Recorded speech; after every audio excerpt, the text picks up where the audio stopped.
Olá a todos, tudo bem? Meu nome é Moacir Bezerra, sou médico nutrólogo.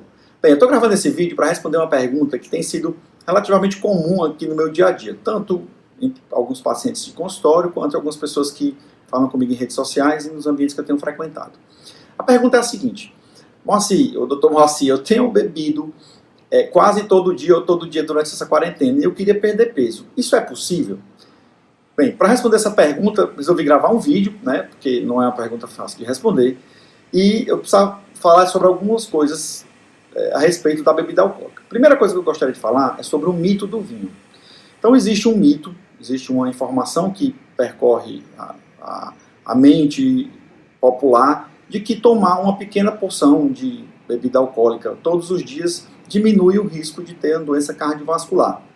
Bem, eu gostaria de dizer que isso é verdade, que realmente tomar um pouco de bebida alcoólica, normalmente uma taça ou uma dose de bebida alcoólica para mulher e 2 para homem, diminui o risco de uma pessoa vir a ter uma doença cardiovascular e também ter diabetes. Só que a gente, quando fala isso, a gente está falando uma parte da informação e as pessoas tiram todo pela parte.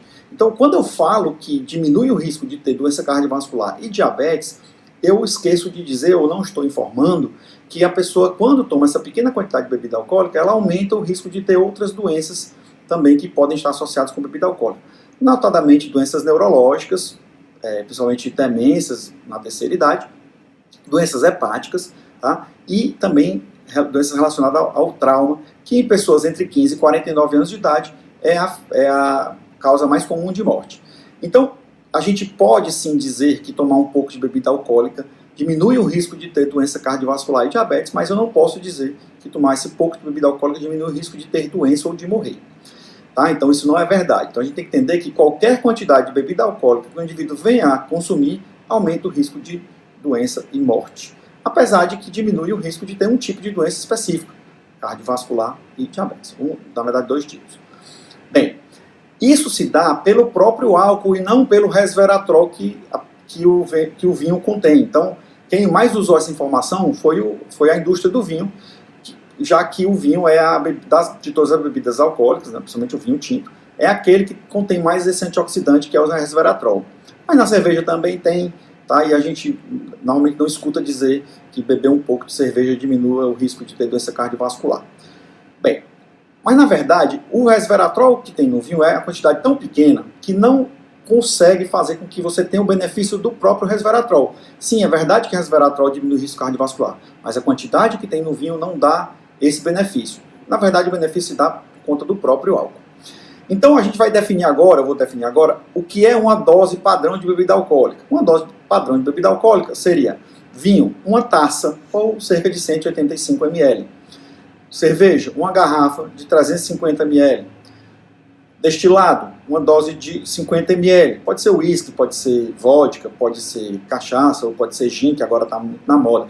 E gostaria de lembrar que o gin não é menos calórico do que as outras bebidas alcoólicas. Na verdade, ele é mais calórico do que as outras bebidas alcoólicas. Outro mito que está sendo divulgado por aí. E eu tenho encontrado pacientes que chegam para mim e dizem: não, doutor, agora eu estou bebendo gin e isso tem menos caloria. Isso não é verdade. Quero dizer para você que você está ingerindo mais caloria do que se você estivesse tomando uma outra bebida destilada, por exemplo, uísque ou vodka. Bem, uma dose de bebida alcoólica vai variar em relação à quantidade de caloria, mas vai ter entre 160 e 200 calorias aproximadamente. Lembrar que se eu for fazer uma bebida alcoólica, um drink como um gin tônica, onde eu levo a própria bebida alcoólica e um refrigerante, água tônica, que pode ter caloria, essa quantidade de caloria vai chegar aí a 250 até 300 calorias, a depender do que eu estou colocando dentro. Caipirosca ou caipirinha, que eu estou colocando a bebida alcoólica e açúcar, né, se for com açúcar, eu também estou acrescentando mais calorias. Então, mas na média vai ser aí algo entre 160 e 200 calorias.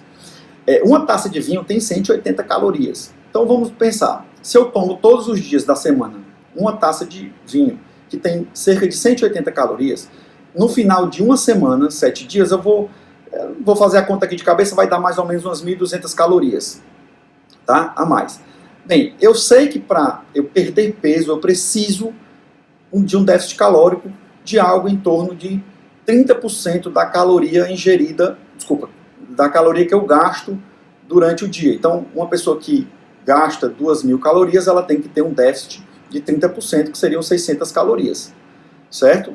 Então ela vai ter que consumir durante o dia 1.400 calorias. Ora, se numa taça de vinho eu estou consumindo algo em torno de 200 calorias, eu só vou poder comer 1.200 calorias durante o dia. Então, o problema do vinho não é só a questão de ele engordar ou não engordar. A questão do vinho é que ele tem caloria e vai fazer com que eu tenha que ter um déficit calórico durante a minha alimentação um pouco maior do que se eu não tivesse ingerindo esse vinho. Então, eu vou deixar de comer alguma coisa para consumir uma bebida alcoólica, que não faz bem à saúde e que não tem nenhum nutriente de fato que me traga um benefício.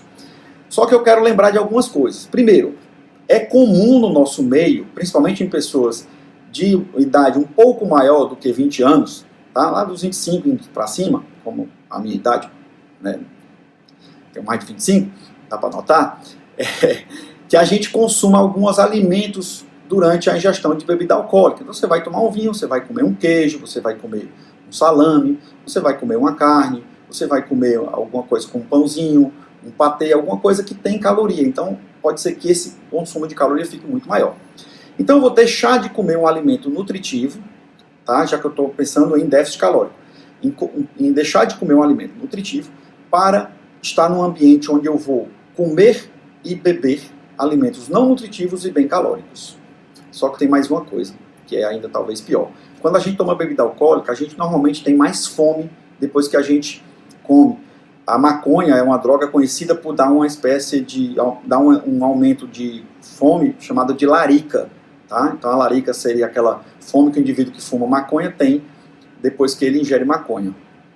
E o álcool tem a mesma característica. Depois que você ingere bebida alcoólica, você também aumenta a fome. Um outro problema do álcool. O álcool ele inibe uma parte do cérebro chamada de córtex pré-frontal. Esse córtex pré-frontal ele é responsável pela tomada de decisão. Tá? Então, quando eu inibo o meu centro de tomada de decisão, está facilitando eu tomar uma decisão errada.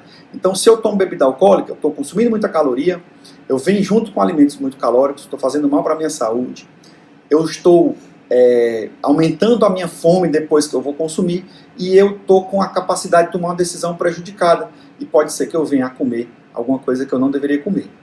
Gostaria de lembrar que o álcool ele também é um poupador de gordura. Como o álcool tem caloria, 7 calorias por grama, só para lembrar, o carboidrato tem 4 calorias por grama, proteína tem 4 calorias por grama, a gordura tem 9 calorias por grama e o álcool tem 7. Tá? Então, como tem caloria nessa quantidade um pouco bem grande, tá? Isso faz com que eu use essa caloria preferencialmente como fonte de energia. O álcool já é absorvido no estômago. O álcool não é considerado um macronutriente. Quando a gente fala de macronutriente, a gente fala de carboidrato, proteína e gordura. O álcool, que não é um macronutriente, mas tem caloria, ele já é absorvido no estômago. Então eu passo a deixar de quebrar gordura como fonte de energia para usar o próprio álcool como fonte energética. Por tudo isso, eu afirmo que o álcool é sim um prejudicial para quem quer perder peso. Também dito isso, não podemos endemoniar o álcool, a bebida alcoólica. Não podemos dizer que beber é ruim, tá? Que é muito. Se for uma pequena quantidade, não tem problema nenhum. Quem convive comigo sabe que eu bebo. Eu sou um apreciador e estudo cervejas especiais. Gosto muito de tomar cerveja belga. Quem encontrar comigo aí no restaurante ou no bar vai me ver bebendo. Eu normalmente bebo pouco, tá? Até porque tenho que dar exemplo aos meus 2 filhos, certo? E o álcool está inserido dentro do nosso contexto social, tá? Então, tudo bem beber? Tudo bem. De vez em quando, deixa para o final de semana, tá? Outra coisa que eu acho muito preocupante em algumas pessoas é que o álcool, como ele desencadeia uma sensação de recompensa e prazer, algumas pessoas, porque têm durante o dia a dia muitas dificuldades em relação ao trabalho, problemas familiares, pessoais e tal, começam a usar o álcool como uma fonte de prazer e recompensa. Isso pode ser perigoso, principalmente se você tem uma história de pessoa alcoolista na família. Para resumir, porque o vídeo já está ficando muito grande, eu gostaria de dizer que o álcool é uma grande fonte de energia, não tem nenhum nutriente, não alimenta e tem todos os prejuízos que eu já falei à saúde. Se for consumido em pequena quantidade, pode sim fazer com que a gente consiga perder peso. Se for consumido todos os dias, vai fazer com que a gente tenha uma grande dificuldade em relação a isso. Beleza? Qualquer dúvida eu estou por aqui. Se precisarem de algum esclarecimento, comenta aí aí embaixo nessa área de comentários. Até a próxima e que Deus abençoe a todos nós. Um abraço.